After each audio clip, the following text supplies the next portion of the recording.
Alrighty, yo, what is going on, everybody? It's your boy, Mr. DDG94, back with another react video. Today, we're going to react to Casual Geographics When Cats Break the Rules of Nature. Without further ado, let's check it out.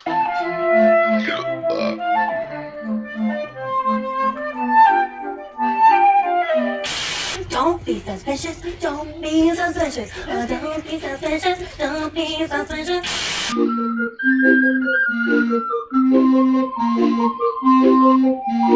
Sometimes all it takes is one picture going viral to completely shatter everything we thought we knew about the world. This is one of those pictures. So the story goes, a mother tiger in California tragically lost her cubs to premature labor, and the loss left her so depressed that she would barely move and wouldn't eat at all. Worried for her well-being, zookeepers took 5 baby pigs, wrapped them in tiger skin, and like only a true mother would, the tiger adopted them all. She would nurse them, eat and sleep with them, and refuse to let them out of her sight. It was your typical Disney feel-good story that warmed the hearts of anyone who saw it. Now, here's where you have a choice. I can let you keep believing that story and just leave you with a happy ending. In which case, you should probably click off this video, drink water, hug your mother, all that good stuff. We'll see you in the next one. For the rest of y'all going red pill, just remember, you chose this. So this picture's 100% real. No Photoshop, no filter. This happened. The story I just told you behind it was completely made up. First of all, this wasn't even taken in California. It was 8,000 miles away in one of the biggest tiger hubs in the world, the Sriracha Zoo in Pattaya, Thailand. This isn't a wholesome story about a tiger taking the role of swine surrogate. It's actually one of the most unhinged experiments you've never heard of. You see, this zoo wanted to know if they could successfully rewire the nature of a tiger, and they did that by having one be raised by a pig. Yeah, they basically decided to play God with a giga-sized Garfield. I mean, this was back in 2004, but it was also 11 years after Jurassic Park. Someone should have known better. So the Sriracha Zoo had a mother pig raise a litter of tiger cubs. The tiger in the viral picture was 2-year-old Saimai, and she was actually brought up and nursed by a pig until she was 4 months old. The whole point was to see if being raised by a pork product could make an apex predator less of a life risk and more docile. And from the pictures and videos, it would seem like it worked. Until it didn't. It would take years, but eventually several claims would come out. Claims of animal mistreatment, exploitation, and straight up abuse. Basically, it ended up being one of those places guys would go to take a selfie with a tiger to put on Tinder.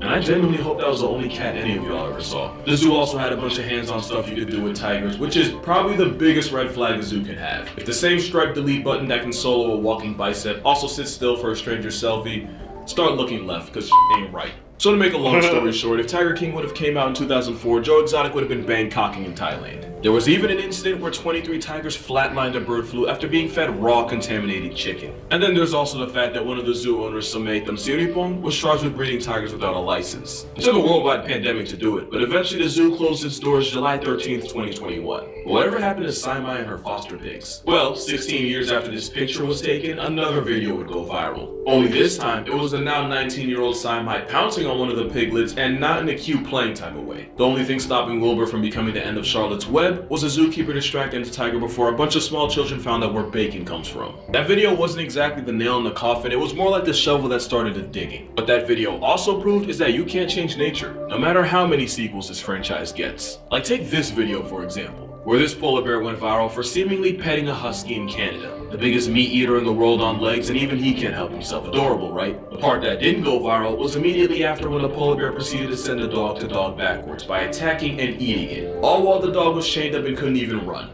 Hey, remember, you chose the red pill. The point is, there are rules in nature, and every time we cosplay as creator and break them means one less dog, one confused tiger, and a bunch of pigs that are gonna have one hell of an identity crisis. But sometimes nature breaks rules all on its own, and all it leaves us with are questions. Kamunyak was a lioness living in the Samburu Reserve in Kenya who would become famous worldwide in 2002 for violating the #1 rule of being a lion. The lioness was seen with a young, as in not older than a week old, oryx calf. She didn't turn the calf into calories, instead she acted as his bodyguard, following it around everywhere and even defending it from other animals attempting to meal prep it. The lioness had adopted something that any other day would have just been protein, and this time humans had nothing to do with it. Tourists would flock in from all over to witness this disrespect to the natural order, and even after seeing it with their own eyes, they still didn't believe it. Kamunyak only confused rangers the more they watched her. At one point, she squared up with a group of cheetahs for looking at the oryx calf the wrong way. She would literally starve herself for the calf's sake. She couldn't go out and hunt for herself, since the little oryx calf would just wander around aimlessly instead of staying hidden in one place the way an actual lion cub would. So for the more than 2 weeks these two were together,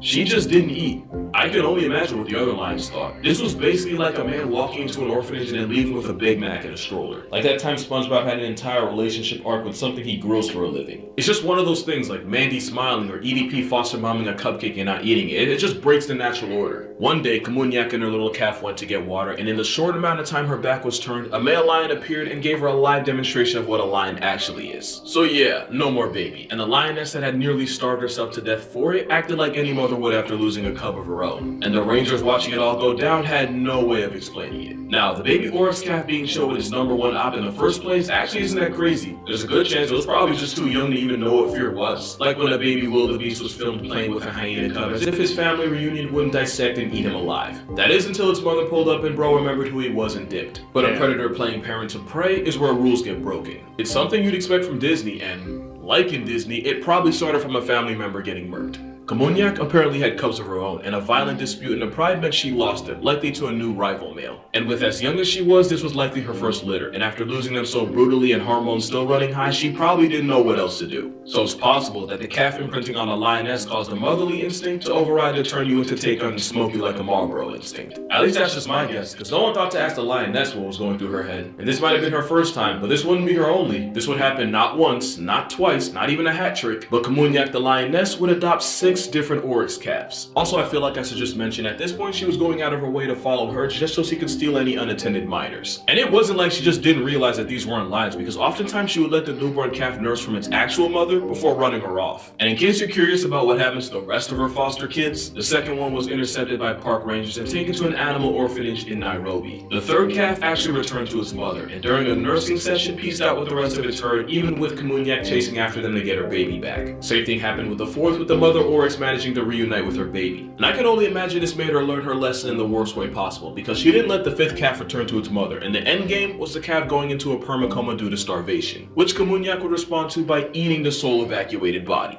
And adoption number 6 went like 3 and 4, with the kidnapped calf hightailing it back to its biomom. And remember, she would go on a hunger strike for the entire time she was looking after each one. And I'd love to tell you that this story ends with Kamunyak finally getting an actual family of her own, except she was last sighted in 2004 and no one's been able to find her since. So, if this was a movie, it'd be Lion King's troubled teenage cousin. And it's not the only time this kind of thing would happen. In 2015, a film crew was focused on a herd of wildebeest along with one lioness stalking them from the grasses. Fun fact, lions will often spawn wipe their prey by attacking the ones that have just given birth. So when the lioness made her move and the mother wildebeest dipped, it looked like it was about to be a revolving door for the baby right back to the gulag. Except that's not what happened. The apex predator hesitated on what would have probably been her easiest meal in months. And the literal minutes-old wildebeest started nuzzling up to the huge cat, as if the same lion that wasn't finna take him off this world was the one that brought him in. And I don't know if it was that famous new baby smell, or if the fetus not showing any fear factory reset the lion's software, but not only did she spare him, after a little while she left, and still wet from the womb, wildebeest calf reunited with its mother. And unlike with Kamunyak, this lioness was 100% trying to catch a body, but something made her stop, and I have no idea why. At least with the calf, it's probably too young to know to run away and just saw the lion as a warm body. But an animal deciding to pretty much pardon something it's eaten hundreds of in its life is something science can't 100% explain. And before y'all say she must have felt bad for the baby, there's literally videos on YouTube of lions life-depriving pregnant animals, pulling the fetus out and eating both alive.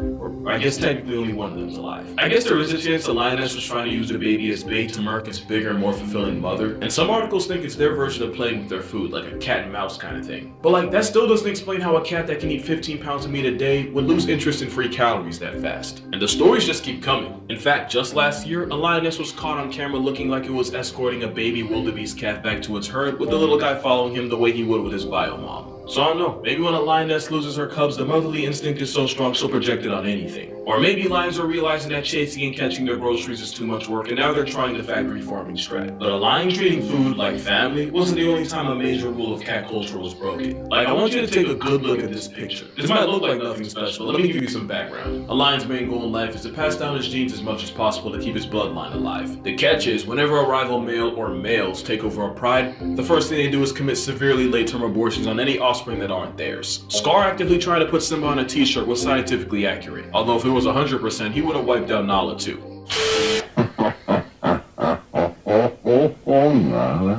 Nala. You know, you really have no choice. One way or another, I always get what I want. Yikes. But yeah, long story short, a new stepfather usually means caskets for any remaining cubs. Which is exactly what this male did. After he and another male took over a pride, he proceeded to give every cub a welcoming gift of a pair of wings and a halo. Every cub, except for that one. That's not his kid, and he knows it. Not only was he seen sparing Op DNA, he was even photographed playing with the cub. Also, a moment of silence for his actual dad. Man's just nearly lost his entire gene pool and got all his women snatched from him, just to have his own chromosomes cuddling with the lion that did it. And I just know bro watched it from the gulag like, ain't no way. Now, new males don't always go Casey Anthony on the children. Sometimes lionesses are able to fend off the newcomers, and sometimes the lions don't even bother with cubs that are 9 months or older, i.e. cubs past the nursing phase. But like, that's the thing. That cub is definitely young enough to get turned into a rug. And being cute with someone else's kid goes against basically everything we thought we knew about them. And it's not just lions defying nature. Male tigers usually want no parts in raising children. They might protect them, but that's it. Especially since tigers are solitary animals that have enough of a full-time job looking after themselves. But there was at least one tiger that broke this rule, and his name was P243. You see, our boy P243 had a mate, and that was P213-32.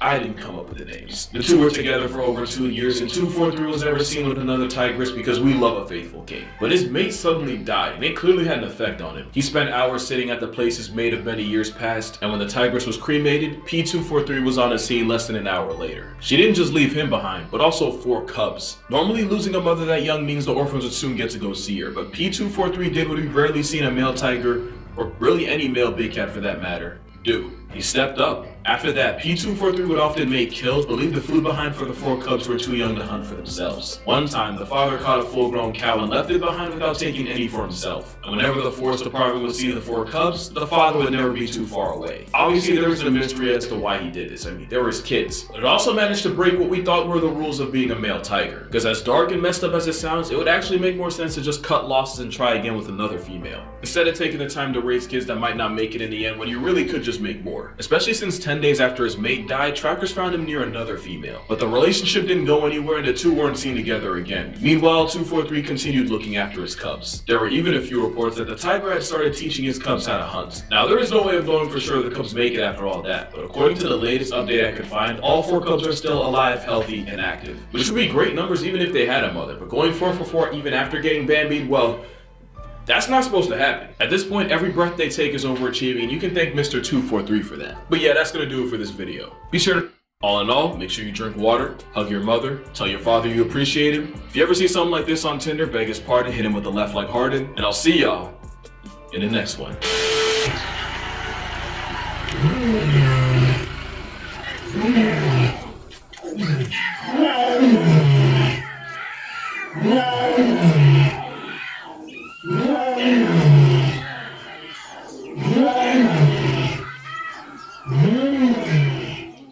Alrighty.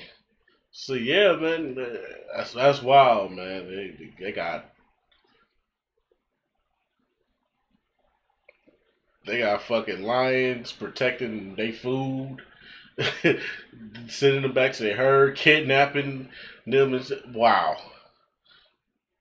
Damn, nature, you scary. But anyway, so that just go about do it for this one, man. Let me know what y'all think down in the comment section below. I'll get back to you till then. Peace out.